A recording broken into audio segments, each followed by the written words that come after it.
नमस्कार, विद्या लाइव के interview section में आपका स्वागत है। मैं हूं कुमार विजेंद्र। आज हमारे साथ उत्तर प्रदेश सिंचाई विभाग के विशेष सचिव डॉक्टर हीरालाल आईएएस ऑफिसर हैं, जो कि डायनामिक डीएम है, काफ़ी पॉपुलर हो रही है और उसमें बहुत सारी ऐसी चीज़ें हैं जो हर वर्ग के लोगों के लिए बहुत उपयोगी साबित होगी। बात करते हैं। सर, आपका बहुत बहुत स्वागत है विद्या लाइव के पे। आपको भी थैंक यू, शुक्रिया। सबसे पहले तो हम जानेंगे आपसे कि आपका जो आईएएस का सफ़र रहा, तैयारी से लेकर compete करने तक, वो क्योंकि हमारे पास ऐसे बहुत सारे एस्पिरेंट्स भी हैं जो आईएएस के, वो जानना चाहेंगे कि कैसे, क्या तैयारी थी आपकी, क्या पढ़ाई की आपने और उसके बाद किन कठिनाइयों से होकर इस तरह आप compete किया। देखिए, एक चीज़ है, सबसे शुरुआती दौर में ही मैं कहूँगा, जहाँ चाह वहाँ राह। There is will there is way. चाहे वो गरीब हो, चाहे धनी हो, या किसी स्तर में हो, किसी समाज का हो, किसी लोकेशन में हो, अगर उसकी चाह बन गई तो राह अपने आप बनती रहती है। चाह बनाने की ज़रूरत है। तो हमारे केस में, मैं गांव का रहने वाला हूँ। उत्तर प्रदेश का एक ज़िला है बस्ती, और आज के 40-45 साल पहले, 50 साल पहले जब मैं पैदा हुआ तो उस समय पढ़ाई की सिचुएशन बहुत ख़राब थी। प्राइमरी स्कूल था, वहाँ से पढ़े। लेकिन मेरे फादर चूँकि नौकरी में थे, वो वेटनरी कंपाउंडर थे 25 साल में, तो उनको आइडिया था कि प्रशासनिक अधिकारी क्या होता है, उसके क्या पावर होते हैं, क्या उसके जलवा जलाल होते हैं, वो क्या कर सकता है। क्योंकि वो ब्लॉक में पोस्टेड थे, तो ब्लॉक में एसडीएम, डीएम, सीडीओ सब लोग निरीक्षण करने आते ही रहते थे। ब्लॉक में बीडीओ का ऑफिस होता है, मेडिकल ऑफिसर का ऑफिस होता है। तो उन्होंने मुझे मोटिवेट किया और वो मोटिवेट करते रहे। वो उसका असर मोटिवेशन का मेरे अंदर आया और मैंने सोचा कि हाँ, ये ठीक कह रहे हैं, करना चाहिए। और वहाँ से फिर रास्ता, कुछ नहीं पता था, कुछ नहीं आइडिया था, लेकिन वो जब ढूंढो तो मिलता है। कहने न ढूंढने भगवान मिलता है। तो अगर आप किसी चीज़ को भगवान मान लो और उसको ढूंढने लगो तो मिल जाता है। यही बात हमारे साथ तभी हुई और अधिकांश जो सफल हुए हैं उनके साथ भी यही बात है। आपकी इंजीनियरिंग भी, आप एक इंजीनियर भी हैं, आप उसके बाद एमबीए भी किए, तो ये आईएएस या सिविल सर्विसेज की तैयारी या उसमें जाने की जो सोच है वो, या फिर वो जुनून था, वो कहाँ से आई?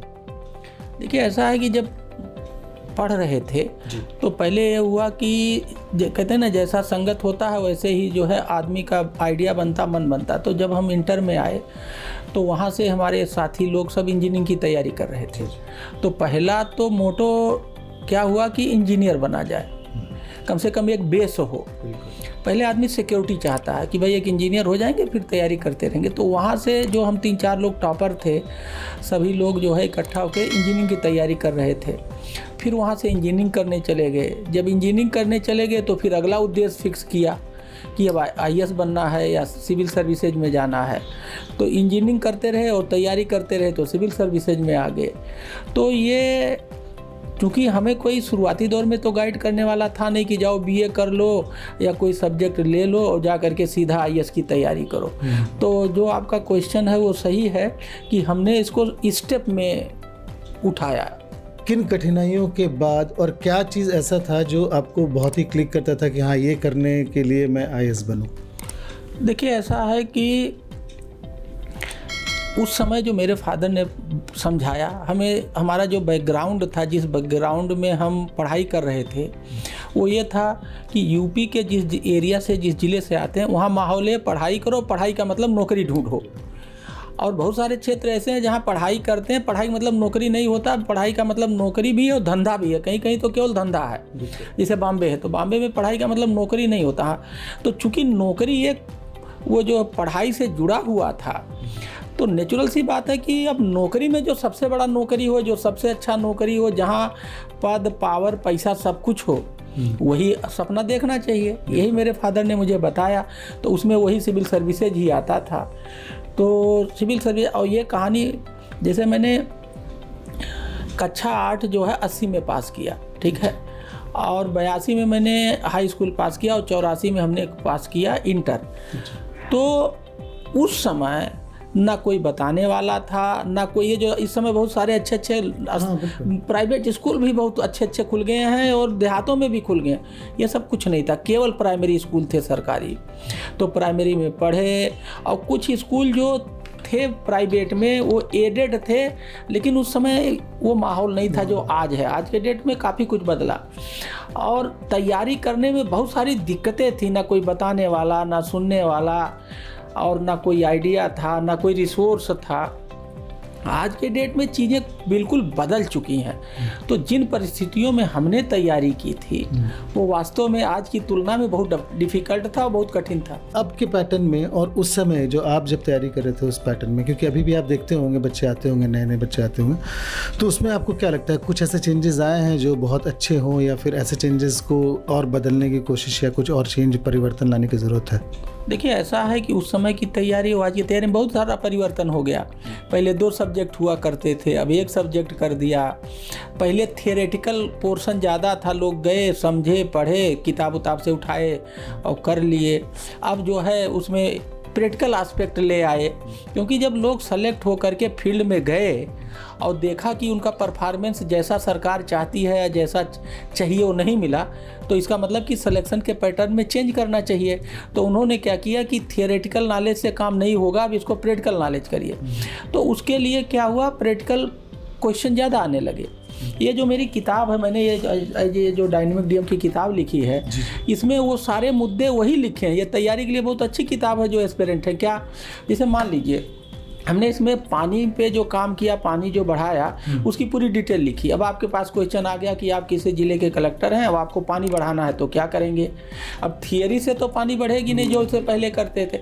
अब आप अगर हमारा ये चैप्टर पढ़ लें तो इसमें सब प्रैक्टिकल लिखा है, वही आंसर दे दीजिए तो आपको सबको सब मिलेगा। मतलब वो ज़मीनी हकीकत जो है, ज़मीन पे क्या चीज़ें होती हैं, वो चीज़ आपने इसमें। हाँ, अब जैसे मैंने वहाँ एक प्लास्टिक मुक्त अभियान चलाया था। प्लास्टिक इस समय सबसे बड़ी बुराई हो गई है, क्लाइमेटिक चेंज पे बहुत बुरी तरह से असर कर रहा है, जल जंगल ज़मीन जो हमारी लाइफ सपोर्ट है उसको नष्ट कर रहा है। तो हमने प्लास्टिक मुक्त बांधा चलाया था, मैं बांदा ज़िले में था। तो अब आज आपसे कोई पूछे कि भाई बताइए आप एसडीएम है कहीं का, अपने तहसील को प्लास्टिक मुक्त करना है तो कैसे करेंगे।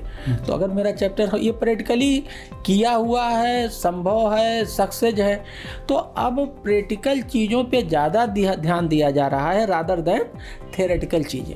मॉडल गांव क्या है वो उसके बारे में पूरा समझाइए, और वो आपने क्या इसमें डायनेमिक डीएम में उसको इंक्लूड किया है पूरे इसको? यस, ये डायनेमिक डीएम का जो लास्ट चैप्टर है वो मॉडल गांव है। मॉडल गांव का हमने एक झलकी दिया है, और अभी हम लोगों की योजना है कि हम मॉडल गांव पे एक अगली किताब भी लिखेंगे अलग से पूरी डिटेल में कैसे है।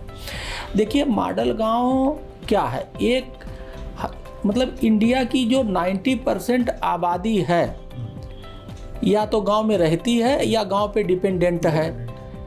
कैसे, मतलब जैसे मान लीजिए हम दिल्ली में बैठे हैं और ये दिल्ली में खाने पीने की सामान कहाँ से आता है, अगल बगल के देहात से।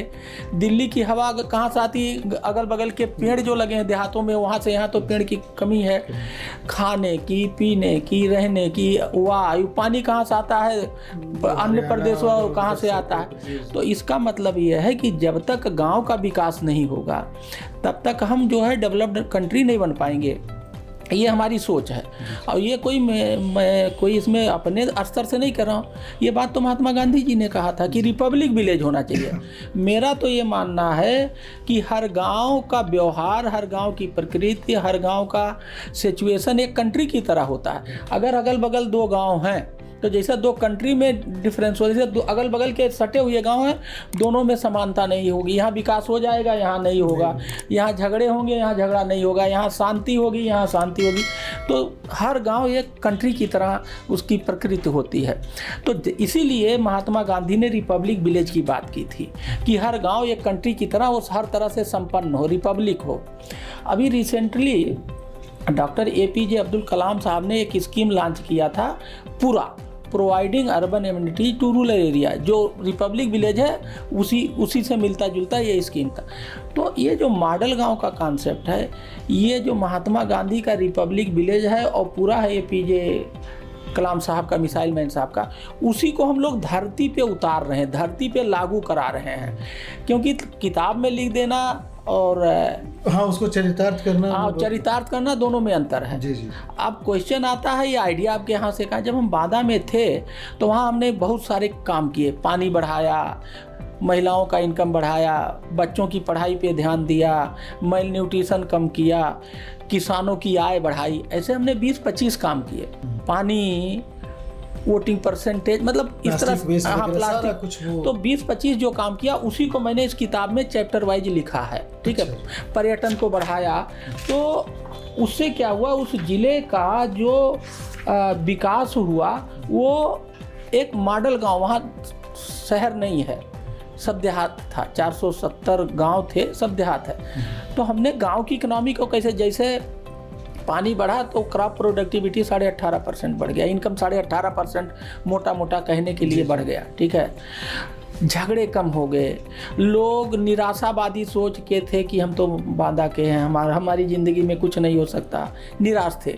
उनकी सोच को मैंने आशा में बदला। ठीक है। जुड़ के उनसे, उनके बीच जाके उम्मीद की नई किरण, हाँ, उम्मीद की नई किरण उनके दिमाग में, और सब लोग मेरे साथ जुड़ के अपना विकास खुद करने लगे।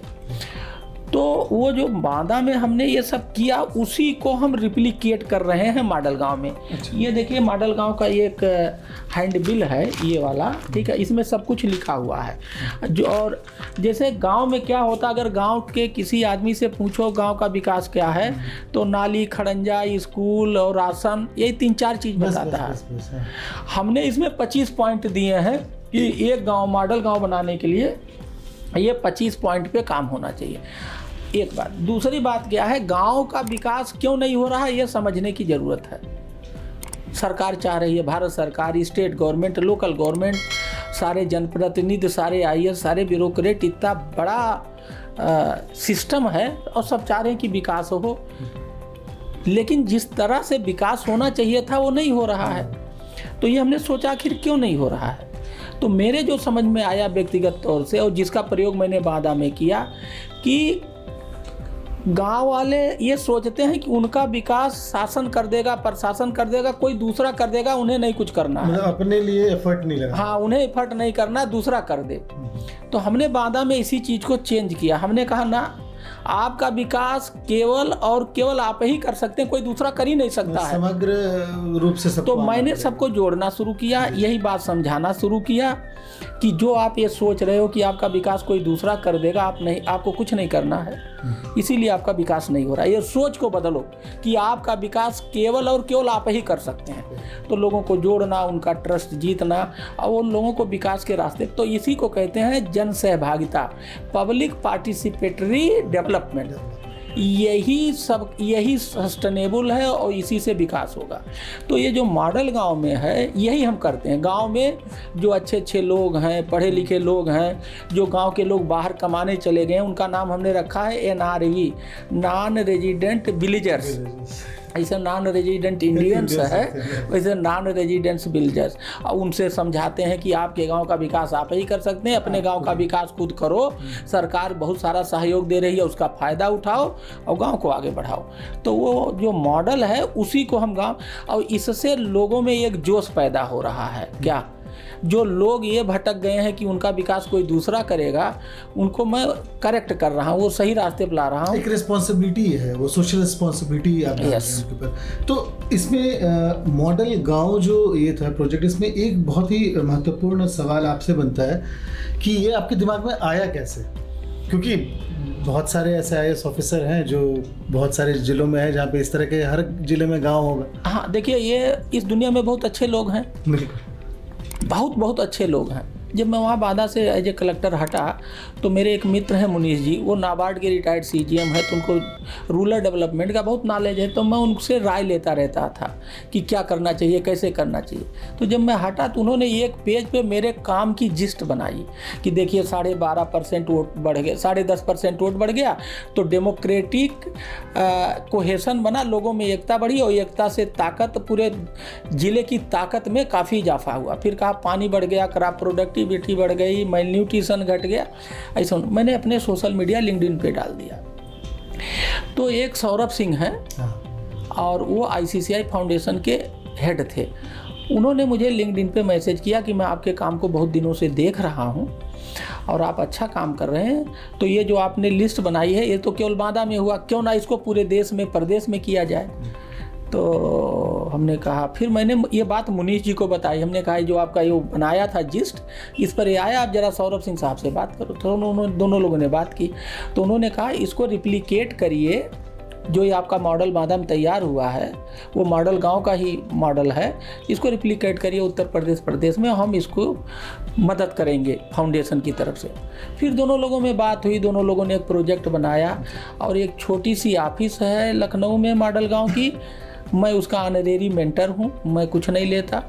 मुनीश जी भी कुछ नहीं लेते, वो ऑनरेरी उसके प्रेसिडेंट हैं। एक सीईओ हैं इसके सौरभ लाल जी हैं, और 3-4 लोगों की एक छोटी सी ऑफिस है जिसकी फंडिंग और सपोर्ट करता है ICCI फाउंडेशन। और इस तरह से हम लोग जो बांदा में काम किए थे टेक्नोलॉजी के सहारे, इसको पूरे देश में, पूरे प्रदेश में इसको इम्प्लीमेंट करते हैं। ये है मॉडल गांव। तो इसकी शुरुआत करने की जो जड़ हैं, जो प्रेरणा स्रोत हैं, वो श्री सौरभ सिंह हैं, जो कि ये ICCI फाउंडेशन जो बैंक है उसका फाउंडेशन के हेड थे। अच्छा, उसके इसमें आज के डेट में हमारे पास 24 गांव हैं जो खुद अपने आप को मॉडल गांव बन रहे हैं। ठीक है, वैसे पूरे देश प्रदेश में सब जान रहे हैं, लेकिन हम लोग इसको पहले तो 5-6 गांव लेकर के शोकेस के लिए बनाया, फिर अब 24 गांव। तो इसलिए हम धीरे धीरे इसको बढ़ा रहे हैं।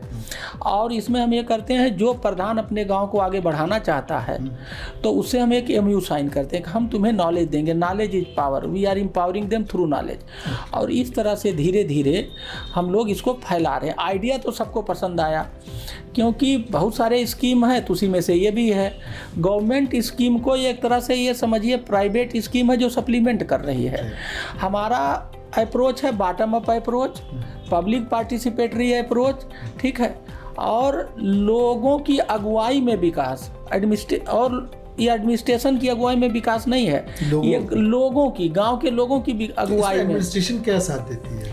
एडमिनिस्ट्रेशन, हम तो एडमिनिस्ट्रेशन जो सारे प्रोग्राम इम्प्लीमेंट करती है, वो आपकी तरफ से नहीं, वो भी लागू करते हैं, हम लोग समझाते हैं, अगर नहीं पता रहता हम तो उन्हें सप्लीमेंट कर देते हैं। भविष्य कहाँ देखते हैं आप? ये भविष्य इतना अच्छा है इसका कि अब तो अभी कोरोना में गांव शहर वाले कहाँ गए भविष्य ढूंढने, गांव में अब गांव का ही भविष्य है, और गांव को मजबूत बनाना ही हमारी मजबूरी है।